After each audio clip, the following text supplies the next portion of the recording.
자, 저번 주에 이어서 굉장히 저번에 읽고 우리 우케츠 형님이 이게 엄청난 분이더라고요.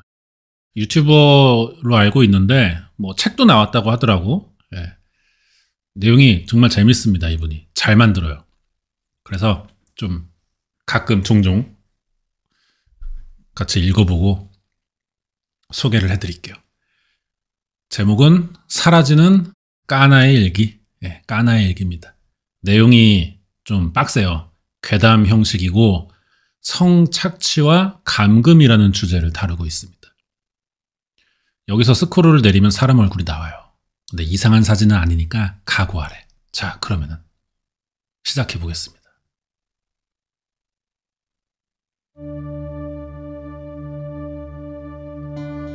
우케츠 괴담 사라지는 까나의 일기.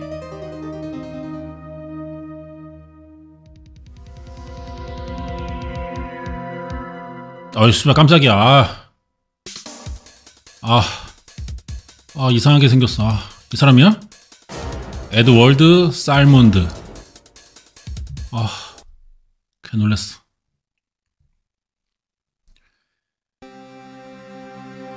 정신병을 앓는 사람이 이상한 그림을 그리는 경우가 있다고 한다. 미국에 사는 에드워드 살몬드는 28살에 중증의 정신질환을 진단받은 사람이에요. 그가 그린 그림을 보도록 하겠습니다. 알고니를 그려놨네. 해물탕에 넣어 먹으면 진짜 맛있거든요. 이 그림에는 두뇌가 그려져 있을까 왜? 그것에는 이유가 있다고 정신과 의사가 말합니다. 우리 모두는 사람의 머릿속엔 뇌가 있다는 사실을 알고 있습니다. 그러나 그걸 안다고 해서 인물화의 뇌를 그리는 사람은 거의 없어요. 왜냐하면 우리의 브레인은 피부에 가려져서 밖에서는 볼 수 없기 때문이죠. 그러나 그와 같은 환자들 중엔 바깥에서 보이지 않는 안쪽을 그리는 사람들이 있습니다. 이를테면 뇌, 내장, 식물의 뿌리, 집의 뼈대와 같은 것들을 그리고요. 눈에 보이는 것과 보이지 않는 건 현실과 상상의 구별이 모호해졌기 때문이죠. 이처럼 그림에는 그 사람의 심리 상태가 반영되는 경우가 있대요. 그렇다면 이 그림은 어떨까? 이건 지금으로부터 13년 전 어떤 블로그에 올라온 그림입니다. 엉망진창의 존나 못 그린, 존못 그림이에요, 한마디로. 하지만 이 그림에도 전문가들은 이렇게 말하죠. 그린이의 내면이 강하게 드러나고 있어요. 당신은 여기서 무엇을 알아낼 수 있습니까? 자, S씨의 이야기를 알아보도록 하겠습니다. 나의 지인 중에 S씨라는 프리랜서 작가가 있습니다. 며칠 전 그에게서 기묘한 이야기를 들었기에 소개를 해보는 거예요. 그건 이제 10년도 넘은 이야기네요. 그때 저는 혼자 사는 대학생이었는데요. 너무 심심했던 나머지 매일 인터넷만 보며 이래저래 살고 있었습니다. 인터넷이라 해도 지금처럼 영상을 지겹게 볼 수 있는 시대도 아니어서요. 주로 2채널, 게시판 아니면 블로그를 둘러보곤 했어요. 어느 날 밤 S씨는 집의 컴퓨터로 2채널을 보고 있었습니다. 거기엔 추천 사이트를 주제로 각자가 좋아하는 홈페이지나 블로그를 소개하고 있었어요. 오마이 상들 좋아하는 사이트노 좀 가르쳐주세요. 심심한데 돈 쓰긴 싫으니 재밌는 블로그나 홈페이지 알려줄 사람? 인터넷 깔려있으면 자격증 공부나 하셈. 블로그는 시간 낭비 그 자체임. 코모토였나? 아무튼 그 사람이 자전거 수리하는 블로그가 재밌음. 개그 빵빵 터지는 사이트라면 탈의 무적 선언은 어떤? 그러던 중 S씨는 한 게시물에 눈이 갑니다. 사라지는 카나의 일기. 사라지는 카나의 일기. 제목이 기묘해서요. 무서운 걸 보고 싶었기에 검색해봤습니다. S씨가 저장한 사진이래요, 이게. 그건 디자인이 소박한 개인 블로그였어요. 저는 마침 몇 시간 전에 올라온 가장 최근의 기사를 클릭했습니다. 페이지를 열자 가장 처음으로 눈에 들어온 것은 한 장의 그림이에요. 아, 그게 이거구나. 카나는 이제야 열이 내렸습니다. 하지만 먹는 양은 어제보다 적어서 걱정. 이불에도 실수를 좀 했다. 어쩔 수 없지. 사진은 카나가 오늘 그린 그림. 보면 힘이 절로 난다. 나도 힘내야지. 켄토라는 사람이 썼어요. SC는 이걸 보고 육아 일기인 줄 알았대, 처음에. 그때의 이야기를 들어봅시다. 아마도 카나는 어린 여자이고 켄토는 그 아빠겠죠. 이불에 실수를 해도 컨디션이 안 좋으니 어쩔 수 없다니 꽤나 너그러운 아버지구나 싶었습니다. 뭐 내용 자체는 흔한 육아일기인데 신경 쓰인 건 블로그의 제목이었어요. 사라지는 카나의 일기. 이게 제목이야. 분명 육아일기라기엔 부자연스럽습니다. SC는 제목의 수수께끼를 알아내기 위해 과거의 일기를 읽기로 했어요.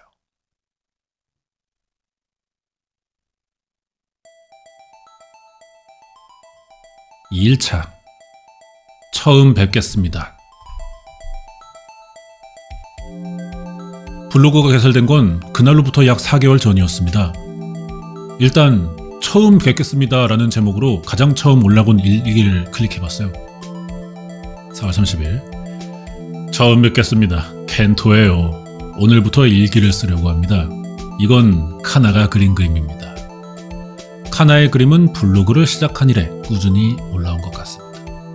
하지만 화면을 스크롤해 나온 사진을 보고 SC는 숨을 들이쉬었어요. 정성스럽게 그린 멋진 그림이었습니다. 어린이가 그렸다고는, 아니 그것보다는 이게 같은 사람이 그렸다고 볼 수가 없어요. 카나는 대체 누구인가? SC는 이 다음 기사를 계속 읽어나가기로 했다 하면서 재채기 5월 1일 오늘 아침은 좀 사치 부려서 파스코에 두터운 식빵. 나는 블루베리 잼이 좋아. 카나는 마멀레이드가 좋아. 이제 곧 주말 힘내자. 5월 2일 오늘은 카나가 그림을 그려줬어요. 그림체가 근데 확실히 달라 지금. 우리 카나는 그림을 잘 그려요. 꽃을 자세하게 보고 그리니까요. 완전 똑같이 생겼어.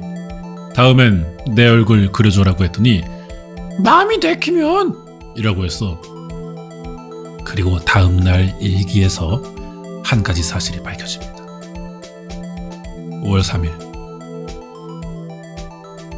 오늘은 특별한 날이에요. 카나와 제가 사귀기 시작한 지 3개월 되는 기념일. 오호, 소데스네. 케이크로 축하해줬어요. 아직 서로를 잘 모르지만 앞으로도 사이좋게 지내고 싶어!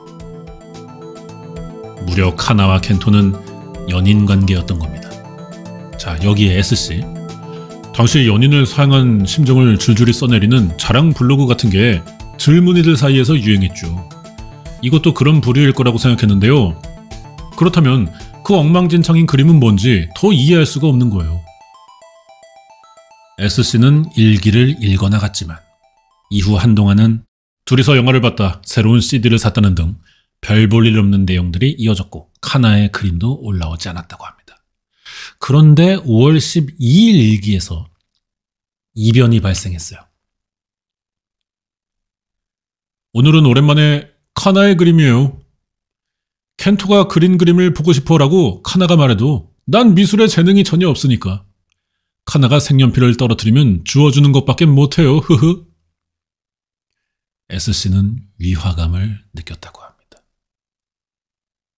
이게 지금 같은 걸 그렸는데 다른 사람이야 보면. 그죠?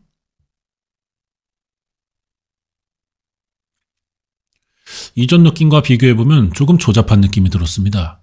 꽃병의 모양이라든가 균형이 안 잡혀있네요. 뭐 그림이 안 그려지는 날도 있을 테니 기분 탓이라고 생각했지만요.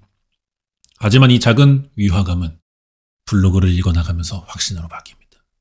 지금부터는 카나의 그림이 올라온 날의 일기만 모아봤어요. 카나가 그림을 그려줬어요. 야, 뭐 점점 못 그리는데? 약간 그 쇼츠 보면 그런 거 있어요. 이렇게 그림 4컷으로 나눠놓고 베이직, 뭐 숙련자, 뭐 프로, 뭐 이렇게 갓, 그래서 점점 잘 그리는 거 있잖아. 똑같은 건데 약간 그런 느낌의 쇼츠를 하는 건가 지금 블로그로? 봐봐. 다소 와일드한 터치. 멋지다. 카나는 같은 그림을 몇 번씩이나 그리는 타입. 지금은 이 꽃을 마스터하는 중인 듯. 샤토레제 오렌지 케이크 맛있었어. 다음에 또 사 먹어야지. 더 못 그려. 익숙한 카나의 그림이에요. 일심불란하게 그리는 카나의 옆모습. 정말 멋져요. 야, 좀 그런 거 아니냐?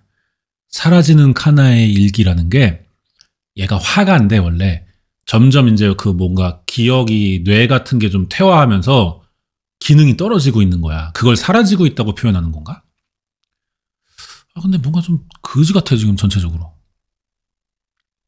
5월 21일. 카나의 그림이 요즘 변했나? 오늘은 꽤나 아티스틱한 느낌? 나로서는 이해하기 어렵네. 하지만 카나가 열심히 그린 그림이니까 난 뭐든 좋아. 확연히 그림이 무너지고 있습니다.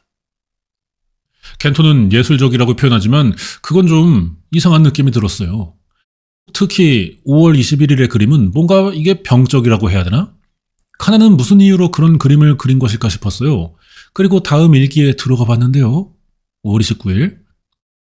참고로 제가 5월 27일이거든요, 생일이. 그리고 이제 이 앞에가 26일이 제 이제 고등학교 때 짝이에요. 이름이 김상규라고 걔 별명이 영삼이었어. 웬만해서 그들은 막을 수 없다에 영삼이 닮았거든요. 그래서 이제 학교에서 생일하면은 이 새끼 날짜에 항상 나도 생일을 같이 했어요. 영삼이 때문에. 그리고 28일은 없었고 29일이 있습니다. 29일이 이제 제 왼쪽에 앉았던 신호철. 그 호철이라는 애가 이 생일이 29일이었어요. 그래서 우리 셋이 항상 이 생일을 같이 해. 근데 이 새끼 때문에. 우리는 별로 솔직히 생일 기분 안 나거든. 이 새끼만 생일 기분 다 누리는 거야. 영삼이만. 나랑 호철이는 그냥 하긴 하는데 별로 기분 안 났어. 자, 계속 읽어봅시다. 오랜만이에요. 일주일도 넘게 글을 못 올렸네요. 오늘은 독자 여러분께 전해야 할 말씀이 있습니다. 카나에 대한 말씀이에요. 카나는 지금 마음의 병을 앓고 있습니다. 요 한 달가량 대화가 통하지 않은 일이 잦았고 전에 비해 카나는 표정이 없어졌어요. 저희는 함께 살면서 불안하고 힘듭니다. 하지만 저는 카나를 좋아하니까 매일 열심히 돌보고 있습니다. 마지막으로 이건 오늘 카나가 그린 거예요. 야, 점점 귀찮아지는 건가? 요즘 그림이 이상했던 건 병 때문이었겠죠. 미안해 까나. 내가 알아채지 못했어.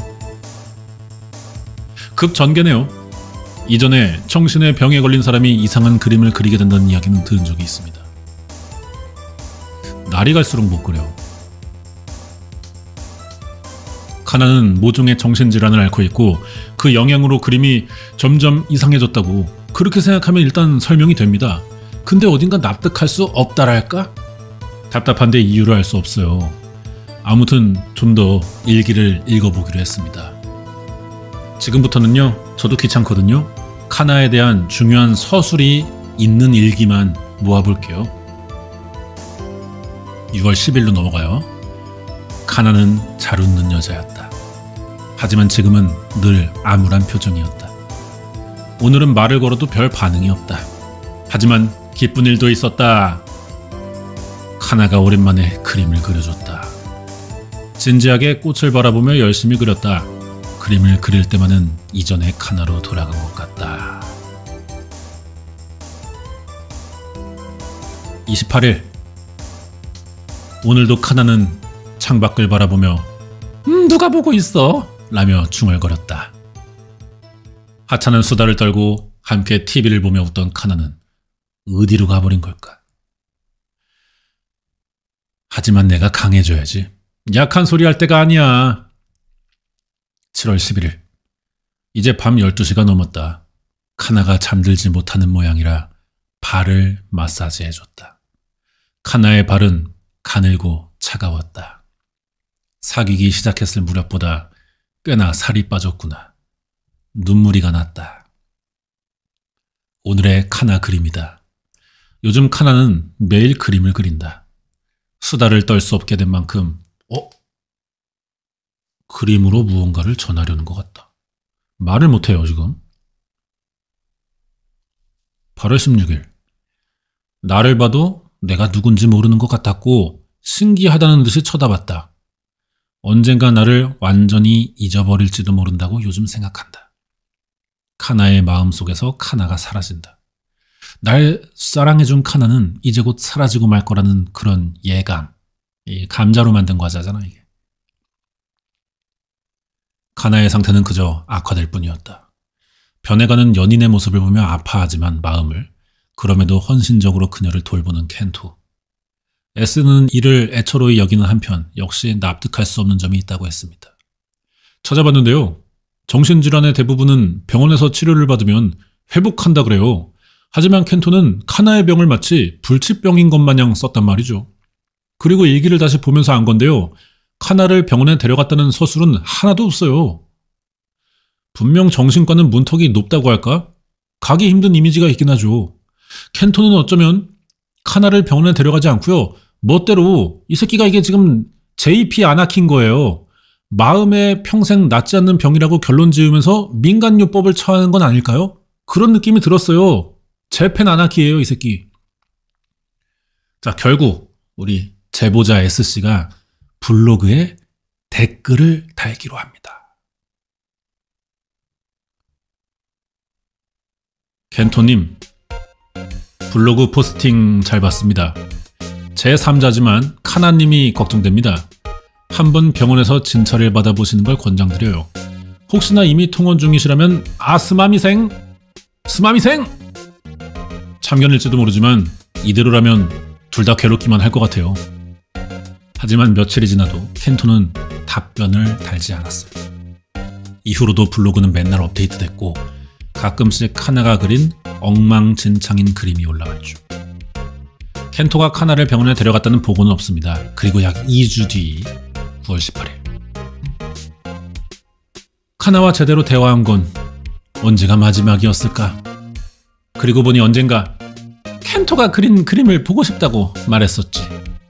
나는 그림이 서투르지만 열심히 그려봤어요. 씨발 진짜 잘 안 그려지네. 이걸 마지막으로 블로그에 글이 더 이상 안 올라왔어. 저는 생판 남이니까 괜히 간섭하는 것도 이상하긴 한데 그래도 좀 신경이 쓰이잖아요. 카나와 켄토가 그대로 어떻게 됐을까요? S씨는 당시 사귀던 여친에게 이 이야기를 들려줬어요. 혼자 생각해봐도 제가 뾰족한 수가 없으니까 다른 사람 의견 한번 들어보려고요. 여친에게 블로그 보라고 했거든요. 그랬더니 여친이 의외의 부분에서 반응을 해줬어요. 맨 처음 올라온 이 사진이에요. 오빠, 이 그림 본 적 있어? 라고 하는 거예요. 물론 여친은 이 블로그를 몰랐어요. 아니 그럼 이 그림을 왜 알고 있는 거야? 이렇게 물어보니까 뭐래나? 본가 거실에 달린 달력에 있는 사진하고 똑같다고 하더라고요. 저는 그래서 필사적으로 부탁해가지고 여친한테 그 달력을 받았습니다. 그렇게 말하며 사진 한 장을 보여줬어요. 그러네. 색 배합 구도, 줄기의 각도까지 똑같습니다.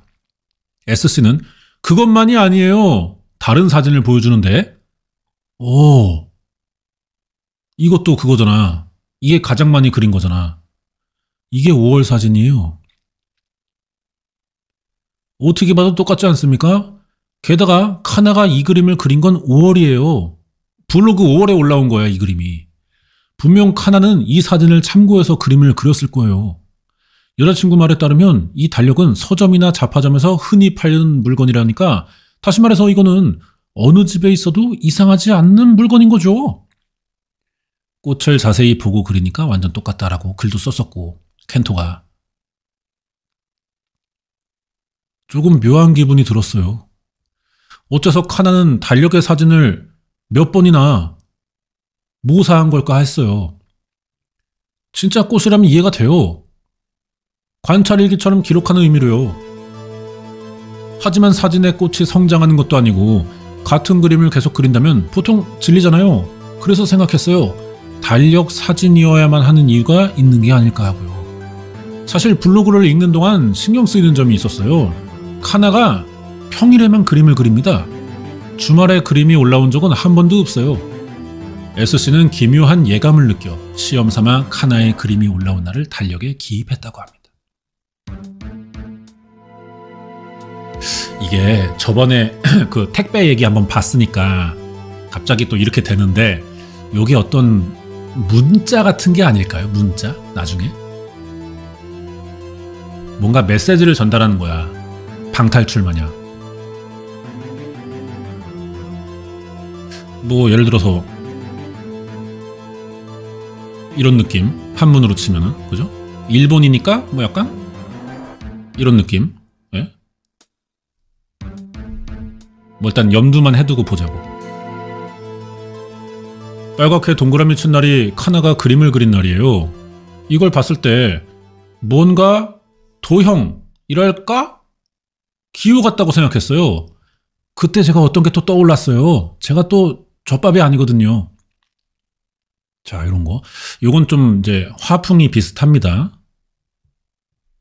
약간 바로크 스타일의 약간 포스트 모더니즘을 표방하는 페미니즘적이면서 아방가르드한, 예, 한마디로 그냥 대충 그렸다는 얘기죠. 카나의 그림은 날마다 모양이나 크기가 오락가락 하잖아요. 극단적으로 가장자리에 붙은 것도 있고요. 그때 머릿속에 다양한 것들이 이어지는 기분이 들었어요. 얘도 좀 집착이 있어. 다 찍어놨어.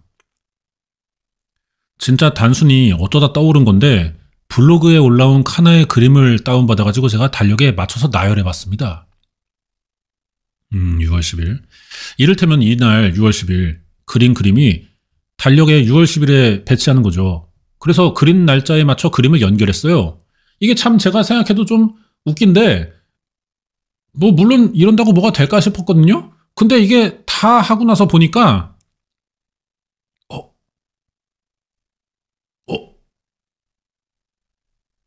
야, 이어진다. 뭔진 모르겠지만 좀 이어지고 있어요. 약간 인스타에 보면 그런 거 하는 애들이 있거든. 막 이렇게 한 장 이렇게, 또 한 장 이렇게, 뭐 이렇게, 막 이렇게 해가지고 합쳐놓으면 이게 하트 되고 막 그거 하는 거네 지금 얘가. 그죠? 그래 안 그래?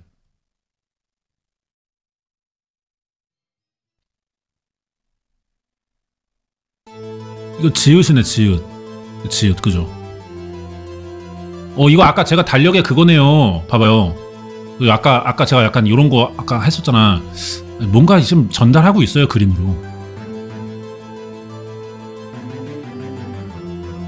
재훈유님 슈퍼챗 US500 감사합니다. 감사합니다. 미국에서 잘 보고 있습니다. 통쾌하고 유쾌한 진행. 정말 스트레스 팍팍 풀려서 너무 좋아요. 감사합니다. 5달러 감사합니다. 고맙습니다. 분명 의도를 가지고 적힌 문자였습니다. 제가 이럴 리가 없다고 생각했어요. 하지만 이게요, 몇 번을 봐도 도와줘라고 적혀 있는 거예요. 우연이라고 볼 수는 없어요. 믿고 싶지 않지만 카나는 누군가에게 도움을 청하기 위해 그림을 그리고 있는 거예요. 이걸 봤을 때 이 블로그에서 느껴지던 답답함의 정체를 알 수 있었습니다. 이게 지금 이야기가 컨텐츠가 뭐 감금 뭐 이런 거를 지금 주제로 한대잖아. 가둬놓고 있네, 여자를 지금. 이상한 건 카나가 아니라 켄토였던 거예요. 나는 SC가 말하는 게 뭔지 이해할 수 없었다. 멍하니 있는 나에게 SC는 켄토가 그린 그림을 보여주며 이렇게 말했다. 자, 그럼 켄토의 그림은 또 뭘까요? 약간 이게 의자가 좀 이케아 느낌이 좀 있죠. 이 그림 좀 이상하지 않아요? 나뭇가지를 보세요. 이게 절단되어 있지 않습니까? 보통 나무 그림을 그릴 때 절단된 가지 같은 건 안 그려요. 맨 처음 봤을 때부터 이게 묘한 느낌이 있었는데 그때 이게 이상하다고 알게 됐어요. 켄토는 정신에 모종의 문제가 있었다. SC의 주장은 이해할 수 있습니다. 하지만 그것과 도와줘라는 글자에 무슨 관계가 있다는 것인가? SC는 어두운 표정으로 말을 꺼냈습니다. 제인 실종 사건을 아시나요? 이전에 한 잡지 기사에서 봤어요. 1980년대 미국에서 일어난 사건인데요. 남자가 여자를 유괴해서 침대 다리를 묶고 감금했어요. 여자가 그때 저항했는데 도망갈 수 없다는 걸 알자 남자에게 복종하는 척하면서 목숨만은 건지고자 했습니다. 그녀는 요구를 받을 때마다 이제 이 키슈나 몸을 내어주고 있다고도 그래요.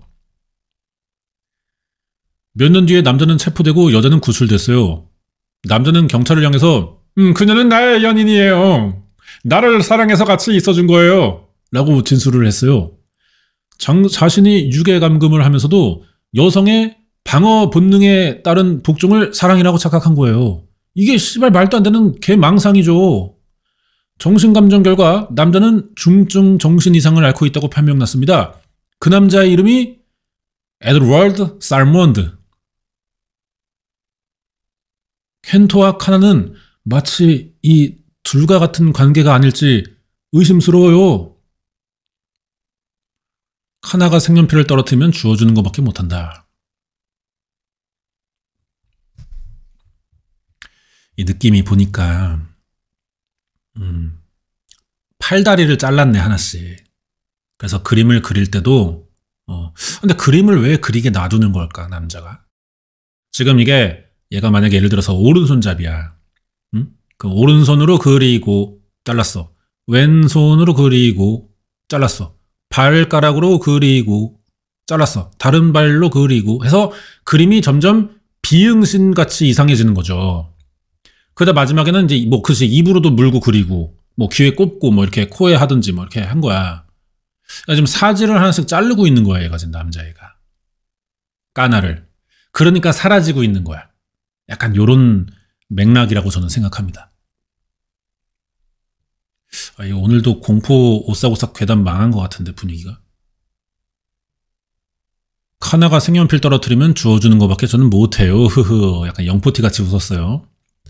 이거 켄토의 농담인 줄 알고 제가 그닥 신경 안 썼는데 어쩌면 카나는 실제로 떨어뜨린 색연필을 스스로 줍지 못하는 상황에 처했던 게 아닐까요? 이를테면 침대 위에 구속되어 있다든가요. 카나의 발은 가늘고 차가웠다. 이 새끼가 잘라놓고 그거를 만지는 거야. 사귀기 시작했을 무렵보다 꽤나 살이 빠졌다. 발이 가늘고 차갑다는 표현도 위화감이 들었어요. 오랫동안 발을 쓰지 못해서 근육이 줄고 피가 잘 돌지 않게 된 게 아닐까 하고요. 이불에도 쌌어. 거동이 안 되지 지금. 이불의 실수에도 어쩔 수 없다는 말도 다른 의미로 받아들일 수 있어요. 켄토는 유괴범, 까나는 피해자. 까나는 처음에 켄토의 신경을 건드리지 않기 위해 켄토가 원하는 연인 관계를 연기했습니다. 그걸 본 켄토는 까나가 자기를 정말 사랑한다고 착각했어요. 이 말인가? 이 착각은요, 심지어 까나와의 생활을 올리는 블로그를 만들기에 이르렀죠. 까나는 이걸 기회라고 여겼습니다. 아마 그림을 그리고서요, 이것을 블로그에 올려줘 라는 식으로 켄토에게 부탁했겠죠. 까나를 믿어 의심치 않던 켄토는 시키는 대로 사진을 블로그에 올렸어요. 까나는 바깥 세상에 메시지를 보낼 수단을 얻은 겁니다. 이제 이게 사지 다 있을 때. 까나는 생각했겠죠. 어떻게 하면 켄토에게 들키지 않고 그림 속에 제가 감금됐습니다. 도와주세요. 이런 정보를 담을 수 있을까 하고요. 카나의 눈에 들어온 건 달력이었습니다. 부금이 좀 진지하지 않은데 바꿔주시겠어요? 달력의 칸을 사용해 글자를 쓰고 블로그를 읽은 사람이 이를 알아줄 가능성에 내기를 한 거죠. 하지만 이 작전에는 문제가 있습니다. 글자를 그리려면 도화지를 가득 채워야 돼요. 그런 짓을 하면 켄토에게 의심받겠죠. 그래서 까나는 연기를 하기로 했습니다. 켄토가 마음의 병이라고 여기던 까나의 행동들은 전부 엉망진창인 그림을 그려도 켄토에게 의심받지 않도록 연기한 것이었어요. 진진하게 꽃을 바라보며 열심히 그렸다. 켄토는 까나가 달력에 있는 꽃을 보면서 열심히 그린 그림을 의심도 하지 않고 사랑스럽다며 블로그에 올렸습니다. 하지만 까나가 바라보던 건 꽃이 아니라 날짜 칸이었죠. 모두 연결했을 때요, 위치가 뒤틀리지 않도록 칸들을 신중하게 바라봤던 거예요. 오늘도 까나는 창밖을 바라보며 누가 보고 있어라며 늘 중얼거렸다. 그리고 언젠가 누군가 메시지를 알아채기를 바랬죠. 여기까지 열심히 말을 내뱉던 S씨는 왜인지 갑자기 말을 멈췄습니다. 나는 안절부절 못하여 그래서 그 뒤로는 어떻게 됐나요? 라고 물었고 S씨는 다소 움츠러든 채로 말했습니다. 물론 경찰엔 연락했어요. 블로그 URL을 전하고요. 사진도 보여줬죠. 근데 어떻게 되는지 몰라요. 하물며 저는 경찰에게 뭔가 진전이 있더라도 저는 연락하지 말아주세요. 라고 말했어요. 무서웠거든요. 왜 9월 18일부터 블로그에 업데이트가 뚝 끊겼는가? 이게 만약에 말이에요. 예? 제 댓글 때문에 깬또가 그림의 비밀을 알았다면 까나가 어떻게 될까 싶어요. 뭐 그래도 저는 깬또에 대해서는 짚히는 점이 있어요. S씨는 그러면서 제 가방에서 책 하나를 꺼냅니다. 범죄 심리와 묘화 검사. 범죄자에게 그림을 그리기 위해서 이제 심리를 좀 알아보는 그런 건가 봐. 하기오 토미코가 저입니다. 몇 년 전에요. 제가 이거 서점에서 우연히 찾았어요. 범죄자가 그린 그림을 정신과의가 분석하는 학생용 책인데요. 이 책에 등장하는 그림이 깬또의 그림과 닮았어요. 이거 봐요. 이거 어떡할 거예요? 닮았잖아요.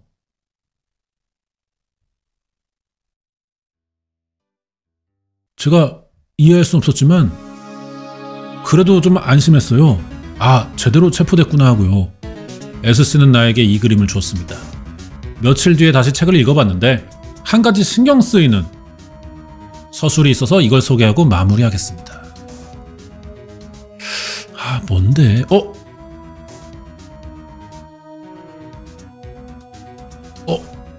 야, 깬또게이가 그린 거에 이거 없었어. 씨발, 머리 잘랐다. 9월 18일 날.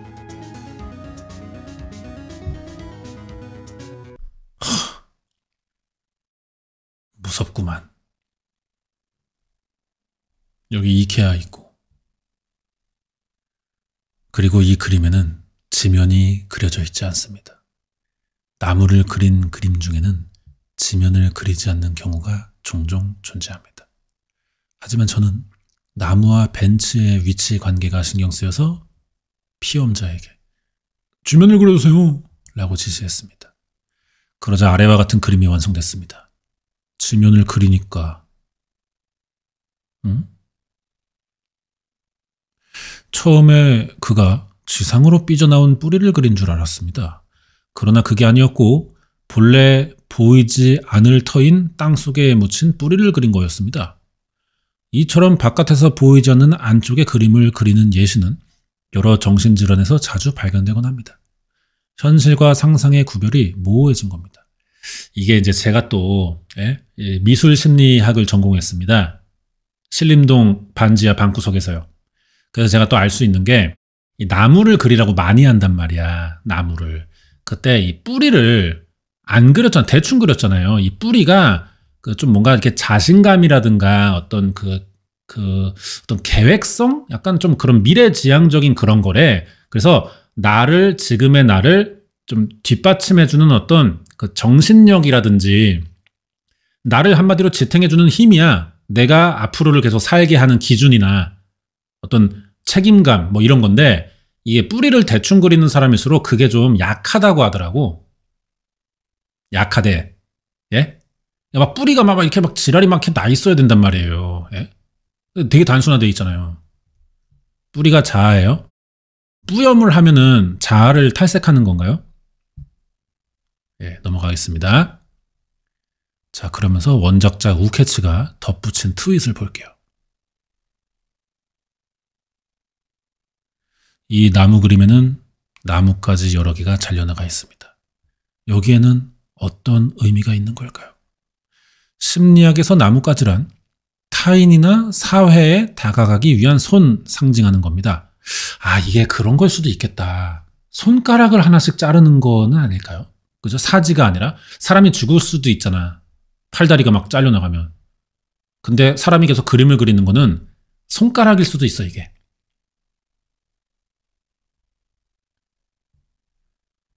나뭇가지가 잘려있는 그림은 타인에게 원활하게 다가설 수 없다. 혹은 사회에 연결되기 위한 능력이 나에게는 결여되어 있다.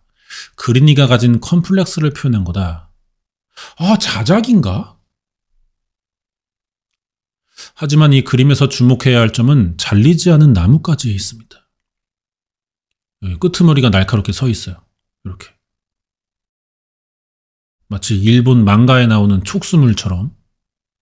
이는 타인을 향한 공격성을 의미합니다. 잘린 나뭇가지와 날카로운 나뭇가지의 수가 같다는 점에 주목하세요. 즉, 이 공격성은 그린이가 지닌 컴플렉스와 쌍둥이 같은 관계입니다. 직설적으로 말하자면 친해질 수 없다면 상처를 받아라 와 같은 심리에 가깝다고 할 수 있겠습니다.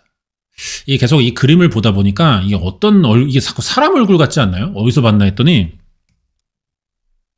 이 새끼를 내가 본 기억이 있거든. 이거 같아, 이 새끼. 예전에 남자 외모 평가 속뜻 이거 주플릭스에 올린 적이 있거든요. 이 새끼 같아. 그죠?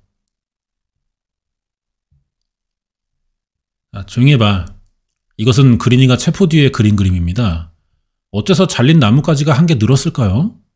이건 억측에 지나지 않지만 켄또 입장에서는 항상 소중히 여기던 상대가 사실은 자신을 싫어했다. 즉, 배신을 당했다고 느낀 겁니다. 그 실망이 새로운 잘린 나뭇가지가 돼서 그림으로 표현되었다고 생각할 수 있겠죠. 그리고 동시에 날카롭게 솟은 나뭇가지도 늘어났다는 점에 주목하세요. 그에게 있어 실망과 공격은 쌍둥이 같은 관계입니다. 이렇게 끝나는데 씨발 뭔 내용인지 모르겠습니다, 솔직히. 응? 뭐예요 이게? 그래서 어떻게 된 거예요? 뭐냐고 이게 지금 우케츠 형님. 하고 싶은 말이 뭐야 그래서? 술 먹고 썼나 이거? 이 형님 이거 지금 뭔 얘기를 하는 거야 이게 지금? 응?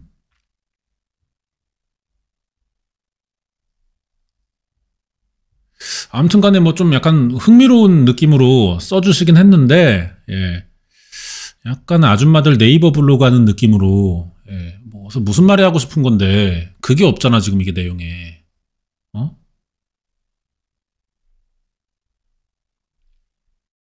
아무튼, 잘 봤습니다.